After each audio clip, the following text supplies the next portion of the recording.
Bonjour, je m'appelle Joanne Lemay, je suis artiste peintre à Sainte-Famille et je suis dans mon atelier ici, à l'île d'Orléans. T'es un artiste, rien qu'un artiste. Les pieds bien ancrés dans la terre et les yeux tournés vers la mer. T'es un artiste, t'es un artiste, idéaliste. Bonjour Joanne. Bonjour. Joanne Lemay. On est à Sainte-Famille, Oui. presque sur le rebord de la falaise, avec une vue superbe sur la côte de Beaupré.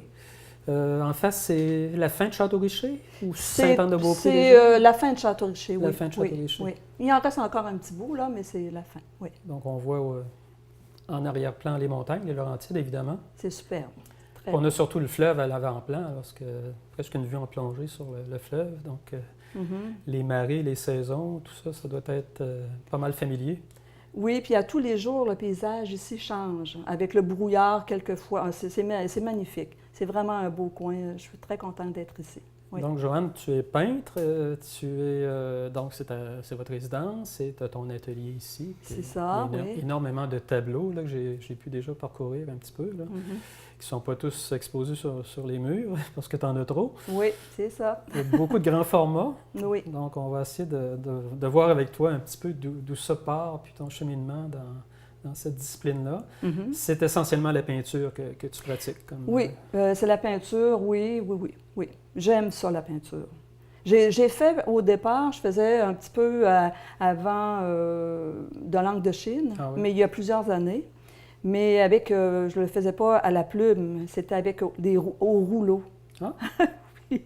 C'était toujours avec un mouvement, sur des grands formats aussi, des papiers. Sur les grands formats. Des grands papiers, c'est ça. Et c'était gestuel, puis l'encre de Chine, j'adorais ça. Bon, je pouvais faire beaucoup de transparence aussi avec le... Mais des petits rouleaux en faume, là, oui. Mais pas au crayon, pas à la plume. Tu es actuellement à l'île d'Orléans, mais c'est un retour, parce que ça fait seulement 2 ans, je pense.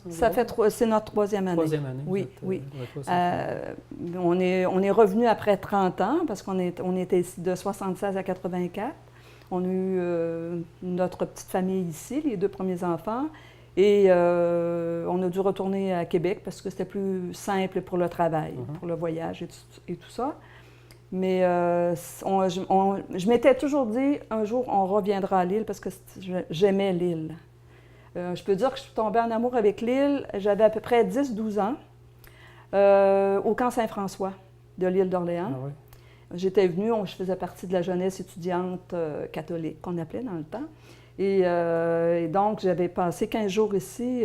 Et je me rappelle, j'ai découvert l'île d'Orléans parce qu'on n'était pas venu très souvent. Je viens de la région de Lotbinière, moi. Et avec mes parents, on n'était pas venus à l'île, mais on allait plus en Gaspésie, en général. Et bon, quand j'ai vu le Cap Tourmente, là, assis sur la pierre devant le camp, c'était une découverte pour moi. C'est vraiment beau. Et encore maintenant, je retourne voir le Cap Tourmente et il me tourmente, ce cap.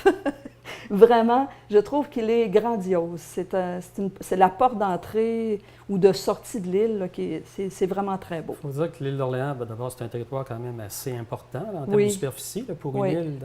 Mais il y a beaucoup de au cœur force du à cet Saint-Laurent. endroit-là. C'est ça. Cet endroit-là, c'est l'endroit le plus fort de l'île, d'après moi. Ben, c'est ce que j'allais dire, c'est que l'île, en plus, nous fait bénéficier de deux promontoires, 2 vues exceptionnelles, l'une vers Québec, puis Oui. vers le cœur du Québec, quand on y pénètre davantage, puis quand on se situe ces endroits-là dont tu viens de parler, la pointe d'Argentin, tout ça, le regard qu'on a vers l'estuaire. Le côté plus sauvage, plus brut, là. L'autre âme de Oui, l'île c'est d'Orléans. ça. Oui. Donc, nostalgie, puis goût et presque besoin viscéral de revenir à l'île d'Orléans. Oui, et on habitait Saint-Laurent. Saint-Laurent, j'adorais ça aussi, c'est super beau. Tout est beau à l'île, de toute façon. Mais je venais des fois au village de Sainte-Famille, je disais, j'aime ce côté, j'aime le côté voir la rive nord, j'adore ça, les montagnes au loin. Je trouve que c'est particulier. Et ça fait, on est plus isolé, je dirais, aussi. Et il y a plus, j'ai l'impression de vivre plus une île comme anciennement, de ce côté-ci que de l'autre côté.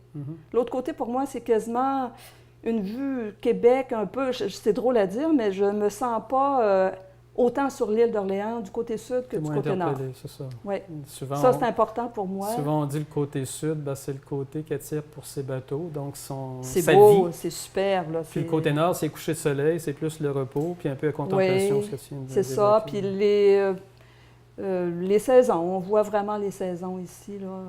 Donc, tu as dit tout à l'heure que tu es né, en tout cas, tu as passé ta jeunesse dans la Binière? Dans la Binière, oui.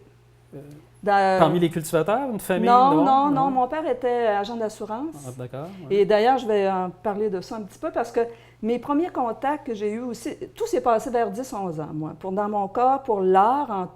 Mais avant ça, je vivais aussi. Ma mère fait de la peinture. C'est dans ses temps perdus, parce qu'elle avait 5 enfants, là, elle n'avait pas trop de temps à perdre, mais des fois, elle avait du temps, et puis elle descendait dans le sous-sol, puis elle faisait de la peinture. Ça, c'est quand même un beau souvenir, là. Mais vers le 10-11 ans, mon père vendait de l'assurance pour la sauvegarde des jardins, maintenant. Et, un compétiteur de mon père. Mon père vendait de l'assurance aussi. Ah oui? D'autres compagnies. OK. Mais c'est la sauvegarde, c'est une compagnie francophone. Oui. Importante et très importante pour les arts. Parce qu'il y avait la maison de la sauvegarde sur la rue Notre-Dame. Tout à fait. Et moi, je suis allée vers ces âges-là, 10-11 ans. Et les premiers borduas, les premiers riopelles, tous les automatistes, je les ai toutes vus là. Et je suis revenue de là, j'avais le poil, j'ai encore le poil, le raide sur le... parce que c'est une découverte encore avec beaucoup de force dans tous ces gens-là, dans ces toiles-là, les vieux murs de la maison de la rue Notre-Dame, c'était de toute beauté. Donc, c'est des premiers contacts. Après ça, on allait en Gaspésie, comme je vous disais, puis on allait à Percé. Et là, il y avait le musée de Percé, tenu par, la dame, c'était Suzanne, mais c'est bête, je ne me rappelle plus du nom, mais c'est une grande sculpteur.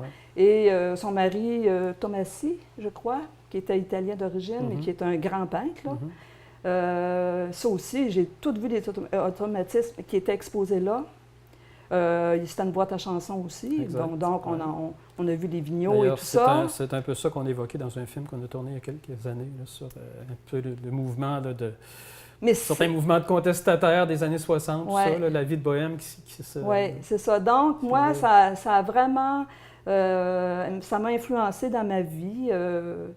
C'est toujours... Comme Percé, pour moi, c'est toujours beau. C'est l'entrée du Golfe. C'est un peu comme le Cap Tourmente. C'est toutes des choses... j'aime les choses... j'aime pas les choses trop... J'aime les choses paisibles, mais il faut que ça soit assez puissant. C'est drôle à dire. Mais c'est ça, il faut...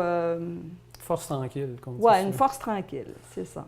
Donc, mes premiers contacts avec l'art, pour moi, tout ce qui vit dans mes toiles, c'est un peu ce que j'ai pris à ce moment-là. Tu as presque eu la chance d'être touché par l'essentiel des lieux. L'essentiel parce que tu n'as pas évoqué Charlevoix, mais si on ajoute Charlevoix, là, c'est presque le triangle. Charlevoix, ça a été un petit peu plus tard, parce que moi, je vais vous dire, j'adore les montagnes. Mais j'aime pas être dans la montagne. J'ai un peu peur, on dirait des grosses côtes, descendre, tout ça. Ça m'oppresse un peu plus. Mais je trouve ça, c'est magnifique, là. Mais il y a quelques années, je suis retournée avec mon conjoint souvent. Et puis, on avait loué des maisons dans Charlevoix aussi. Puis, c'est drôle parce que j'aurais pu la porter, la toile, ici. Là, celle-là, elle est en haut. J'ai fait des pommiers. Et c'était brouillard aux éboulements, parce qu'on avait loué une maison aux éboulements, parce que le brouillard là-bas, il y en a, c'est sûr. Puis il y avait 2 pommiers juste à côté de la maison. Et c'est drôle parce que j'ai fait ça en 2003, je crois. C'est comme si c'était une prémonition à la maison d'ici où on a un verger, où c'est plein, c'est drôle, c'est comique, là, comme... Donc, je dirais interpellé, inspiré très tôt, touché très tôt par l'art, par ces voyages-là, ces rencontres, ces visites, mais parce que tu te qualifies plutôt d'autodidacte, tu n'as pas plongé comme tel dans l'initiation professionnelle ou académique à l'art? Non. C'est sûr que les parents, dans le temps, ils ne nous encourageaient pas vraiment. Et j'aurais pu le faire. J'aurais pu le faire. Le seul problème, c'est que dans ces années-là, imaginez, là, j'avais fait une demande pour aller au cégep en art et j'ai été refusée. J'ai été refusée, mais la demande était, je m'en allais en graphisme. Et c'est différent probablement. En tout cas, de toute façon, dans le temps, c'était pas... parce qu'ils prenaient souvent les gens de la région de Québec et souvent les gens qui venaient de l'extérieur, peut-être que... Ou j'avais pas peut-être donné des bonnes conditions pour rentrer, je ne sais pas trop. Tu n'es pas la première à évoquer ce genre d'anecdote-là. Ah non? Lors d'une récente entrevue, là, c'était une jeune auteure-compositrice-interprète, puis elle a été refusée en piano, donc ça l'amenait à se réorienter vers l'orgue, parce qu'un professeur l'avait remarqué quand même, puis finalement, elle joue énormément du piano, il s'accompagne au piano maintenant, puis je pourrais citer bien d'autres cas comme ça. C'est ça, mais c'est ça. Écoutez, puis après ça, je me suis dit, là, il faut gagner notre vie, tout ça, puis j'ai travaillé dans le domaine hospitalier. Domaine de la santé. Oui, domaine de la santé, dans le monde visuel, en ophtalmologie. Oui, les yeux. Oui. Donc, c'est quelque chose... Et je pense que ce travail-là m'a apporté beaucoup aussi au niveau de mon travail à moi. Ça a eu une influence présentement. Au aussi. niveau de la peinture, oui. Oui, parce que je vais vous dire, je pense que je créais autant quand je travaillais. Bien, j'ai commencé à refaire... Parce que, j'ai eu 3 enfants et tout ça, la vie, tout ça. Mais j'ai toujours quand même fait des choses tout le temps par moi-même. J'ai pris des cours, je suis allée avec l'atelier en aquarelle avec Albert Rousseau. Oui. Bien, c'était pas lui qui nous suivait, là, faut dire. On rencontrait le premier jour de cours. Il critiquait l'aquarelle qu'on venait de faire. Et au bout du 15 jours, il critiquait la dernière aquarelle qu'on avait faite. Et je me rappelle bien de monsieur, c'était Jean Camille qui était notre professeur, et je me rappelle bien de monsieur Rousseau, quand la dernière visite, il m'a dit, vous là, vous aimez ça, hein? Je dis, oui. C'était tout, c'était sa critique. C'était un peintre de la Rive-Sud, si je me trompe. Albert Rousseau? Albert Rousseau. Oui, c'est un peintre de Saint-Étienne, de Lauson. De Lauson, qui est décédé il y a un certain nombre d'années. Ça fait longtemps, ça fait déjà longtemps. C'était un bon peintre. Les gens le connaissent un peu moins, mais c'était un bon peintre. Mais c'est depuis, je dirais, 1994 là, que je produis beaucoup plus, que j'ai commencé. La première exposition que j'ai faite solo, c'est en 2000, à la Maison Blanchette à Cap-Rouge. D'ailleurs, on habitait là. Et j'en ai fait plusieurs autres après, là, j'en ai une quinzaine sûrement. Qu'est-ce qui t'a amené à augmenter ta production? C'est la reconnaissance que tu recevais ou là, j'avais plus de temps? J'avais plus de temps, c'était ça. Oui, c'est ça. Puis là, j'ai eu un encouragement. Mais j'ai suivi des cours au Musée du Québec. Et il y avait Lucienne Cornet. Bon, j'ai et Lucienne a été un de mes professeurs. Et Lucienne m'a donné comme...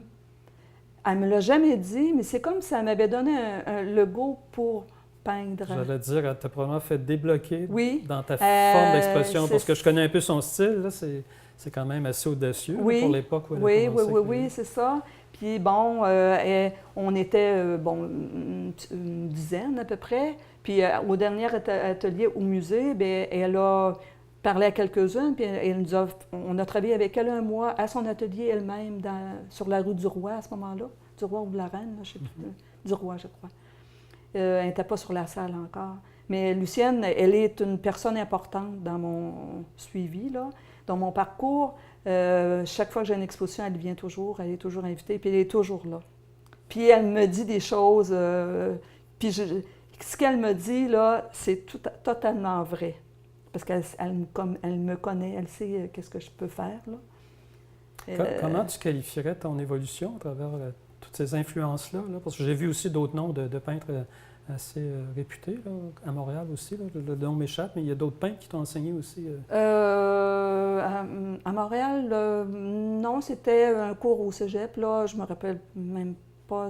Mais les autres peintres qui m'ont... Ça m'embête un peu, là, mais je pense que c'était... c'est vraiment Lucienne, là, la plus importante.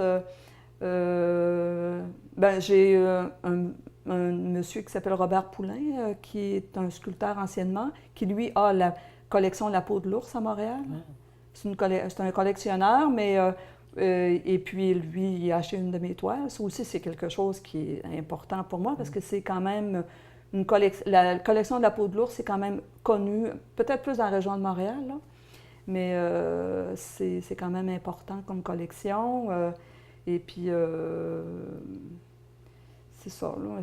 Mais mais le parcours, c'est un parcours, c'est difficile. Je trouve que c'est difficile.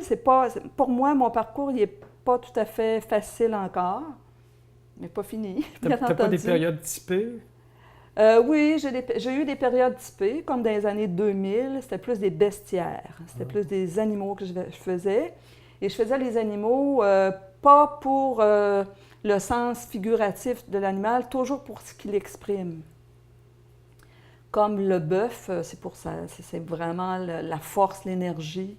Je faisais aussi des zèbres, mais ça, c'est maintenant, il y a beaucoup de gens qui vont en faire maintenant, mais c'était pas la même chose. C'est jamais dans un figuratif, c'est pas pour décorer, jamais. Mes choses sont jamais là pour décorer. Mais en tout cas, mais oui, tant mieux s'ils peuvent décorer un mur et que les gens le trouvent belle, ça, je suis d'accord, mais je ne fais pas mes toiles dans le sens de vouloir que ça soit joli. Ah oui. Oui, parce que tu as évoqué le zèbre, puis effectivement, c'est un animal un peu particulier dans les mouvements de Joe Appert à un moment donné. Là, on a fait des abstractions du zèbre à cause de caractéristiques évidentes de son cuir, là, si je peux dire. Puis ça devenait presque des œuvres abstraites, puis on jouait beaucoup sur le noir et blanc, donc ça a créé... Et le noir et blanc, ça a créé un engouement. Il y a beaucoup de gens qui se sont mis à peindre des œuvres, puis évidemment, il y a beaucoup de gens qui achètent aussi des œuvres, toutes sortes de représentations. Ça. Mais ça, c'est... puis en même temps, c'est un peu ma recherche que j'aime l'Afrique et tout ce qui est relié à l'Afrique un peu, mais c'est aussi les rituels. Ouais. Moi, le rituel est important dans ma toile. J'ai un geste que quand je commence, c'est par un geste bien précis. Toujours la même chose. Un rituel dans ton processus de peindre? Oui. Pas tant un rituel dans les scènes que tu observes? Non, pas... quand je peins. D'accord. Quand je peins, je commence généralement par... et j'ai des signes, des symboliques aussi dans mes toiles qui reviennent. Qui sont là depuis plusieurs années, comme des petits points surélevés, un peu comme comment on dit, les cicatrices dans la peau des Noirs. Là. Oui.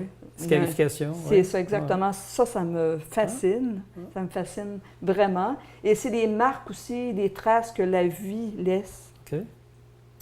Je travaille aussi dernièrement, les dernières années, depuis, je dirais 2000, là, sur la mémoire, le temps, la transhumance, les chemins, les voies que les gens vont prendre pour arriver à vivre. Hein? Différents chemins que les gens vont prendre. Comme la transhumance, pour moi, on est toujours en transhumance. Puis moi, dans mon travail, c'est ça, je suis toujours en train. J'essaie de ne pas être arrêtée. Même si je reviens avec des choses que j'ai déjà fait, des fois des symboles, mais je pense que ça fait partie de mon écriture, dans le fond. Là. Mais j'aime ça peindre. Et j'aime faire des volumes. J'ai commis quelques portraits, là, j'en avais ici, on en voit, mais c'est pas dans... Ça, j'aurais pu mettre autre chose, ou j'en avais plusieurs, là, mais c'est pas tout à fait ce que je fais en temps ordinaire, mais ça faisait partie d'une exposition qui s'appelait Caravanséral, là, et je trouvais important de mettre ces personnages-là. Et justement, Lucienne, qui est venue à ce moment-là à mon vernissage, m'a dit « Ah, Joanne, c'est pas tout à fait ça, toi. Tout ce qui est autour de ton personnage, c'est toi, mais ça, c'est pas tout à fait... C'est peut-être pas dans ce... Bon, en tout cas, mais c'est sûr qu'elle se permet pas non plus, là, mais elle avait raison. C'est vrai, elle a raison.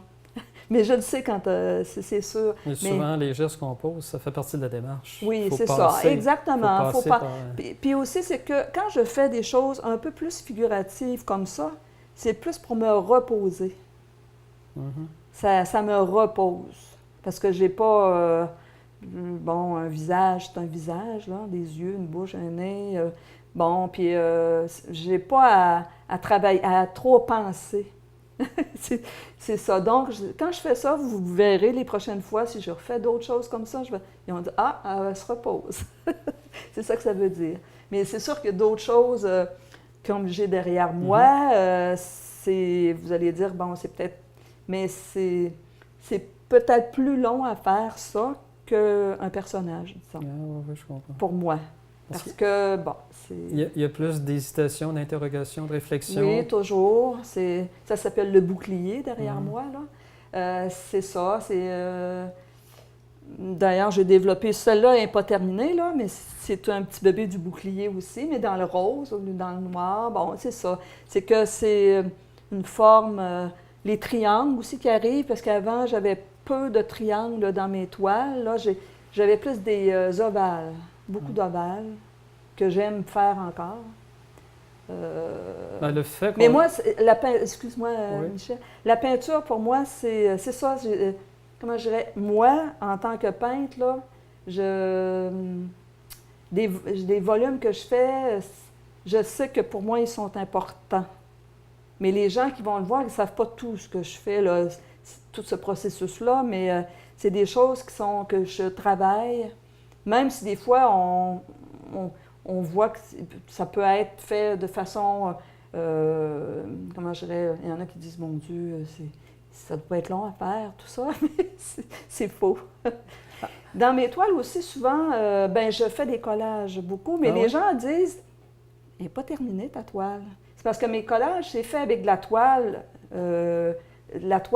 brute que je colle, soit du côté blanc, ou soit du côté brut à l'arrière, de la jute. Là, Donc, ça, c'est important. Ça aussi, c'est un rituel.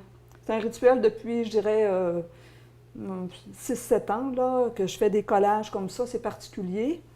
Ça aussi, mes triangles, c'est toutes des... puis c'est ça, des fois, comme tu dis, je mets la toile blanche, soit la toile écrue, là. Et aussi, je vais mettre aussi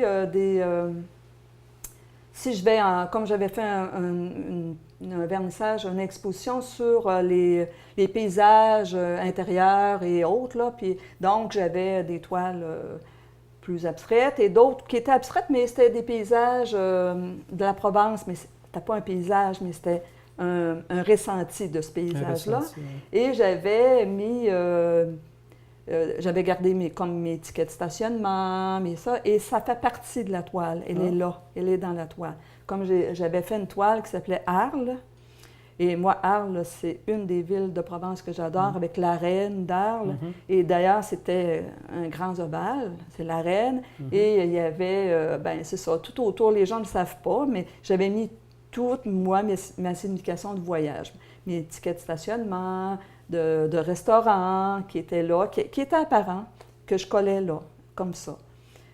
Quand je t'ai posé la question, pourquoi tu t'es pas dirigé carrément en art, bien, c'est sûr que c'était une époque aussi où, dans la plupart des familles, on avait des craintes. On dirait qu'aujourd'hui, il y a un autre genre de problématique qui vient de s'instaurer, auquel toi, comme d'autres artistes qui ont une certaine carrière devant eux, devant elles, sont aussi confrontés, c'est qu'il y a tellement de jeunes artistes aussi qui, peut-être parce qu'ils ont eu plus de chance, parce que la société l'encourage, ont des démarches académiques, mais donc pour se produire dans des salles, dans des lieux d'exposition, c'est peut-être quelque part moins facile qu'avant. Oui, c'est vrai. Parce qu'il y a beaucoup de compétition. C'est énorme. C'est vrai dans tous les domaines artistiques, la musique, c'est la même chose. Oui, c'est énorme, la compétition. Tout le monde veut être artiste à la limite. Oui, mais c'est ça. Mais c'est... En tout cas, il faut continuer. Toi, tu ne pourras pas t'en passer. Non, je ne pourrais pas m'en passer, malheureusement, pour la grandeur de la maison. Ça va être comme notre conclusion. Oui, c'est ça. Puis, en tout cas, moi, ce que je veux faire dans les prochaines années, c'est... je m'implique dans Bleu le plus possible.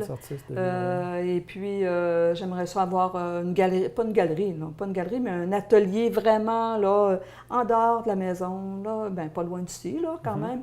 Malgré que c'est pratique aussi à l'intérieur de la maison, mais c'est parce qu'on a 1000 autres choses.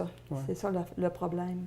Un lieu que tu pourrais ouvrir au public, donc? Oui, j'aimerais ça. OK. Ouais, Que oui, les gens viennent même te voir travailler par moment. oui, Participe un peu à ta démarche. oui. Pas trop, par contre. J'aime pas trop me faire... Pour travailler devant les gens, j'aime plus ou moins. J'ai fait beaucoup de symposiums, là, à Découvreur, à Cap-Rouge, je l'ai fait. Et dans ces moments-là, en plus de ça, je peignais par terre, moi. Ah. C'était sur la toile libre, puis je peignais par terre, comme ça. Donc, c'était plus ou moins élégant, là. Non, mais les gens disaient toujours, vous allez avoir mal au dos, madame. Non, je n'avais pas mal au dos, jamais, là. Mais là, maintenant, je fais plus ça, malgré que je pourrais le faire encore, mais j'ai pas c'est plus ça, là. C'est autre chose. Je vis d'autres choses dans mon art. Oui. Est-ce que bientôt tu auras une autre exposition? Est-ce qu'on peut penser? Je ne sais pas. Il faut que je trouve le lieu. Il faut vraiment que je trouve l'endroit et que je suis très paresseuse pour faire tous mes papiers de présentation. Je suis paresseuse et il faut toujours que je me fie à d'autres pour le faire. Puis ça, c'est très long, là. Les CV, tout ça, les notes biographiques. Je ne suis pas très bonne. Il faudrait... Si les gens veulent te découvrir davantage par ta peinture, il y a évidemment le site de Bleu. Oui. Est-ce que tu as un site personnel aussi? Oui, j'ai un site personnel. C'est Johanne, Johanne, lemay.com. Et d'ailleurs, sur le site de Bleu, c'était inscrit déjà. Les gens vont retrouver tes toiles. Oui, puis j'imagine que, évidemment, tu es intéressé à vendre, à offrir. Ben oui, certainement. Ben les gens peuvent commander. Ça fait toujours plaisir. Les gens peuvent venir te voir sur demande. Oui, en téléphonant. Le numéro de téléphone est sur le site de Bleu. Est-ce que tu fais parfois des choses sur commande? C'est pas tous les temps. J'aime pas ça. Ça, c'est sûr que j'aime pas ça. J'ai beaucoup de choses que c'est plate parce que je suis pas très bonne pour le commerce, disons. Là. J'ai déjà fait une commande. Je suis jamais très contente de... Non, généralement, j'ai tellement de toiles, je pense que les gens peuvent trouver ce qui leur je peux confirmer. plaise. Il y a des choses quand même variées qui remontent à différentes époques. Oui, c'est ça. Puis, ils vont être surtout heureux de te rencontrer puis d'entendre leur parler de certaines des œuvres que tu peux leur offrir. Comme on était bien contents de pouvoir jaser avec toi pendant cette demi-heure. Ah bien, ça m'a fait plaisir. Je trouvais ça bien agréable. Dans un lieu lui-même très accueillant, Sainte-Famille, sur le bord du fleuve, entouré de pommiers. C'est merveilleux. Merci beaucoup, Johanne. C'est beau, merci. Bonjour. T'es un artiste, rien qu'un artiste. Les pieds bien ancrés dans la terre et les yeux tournés vers ma mère. T'es un artiste.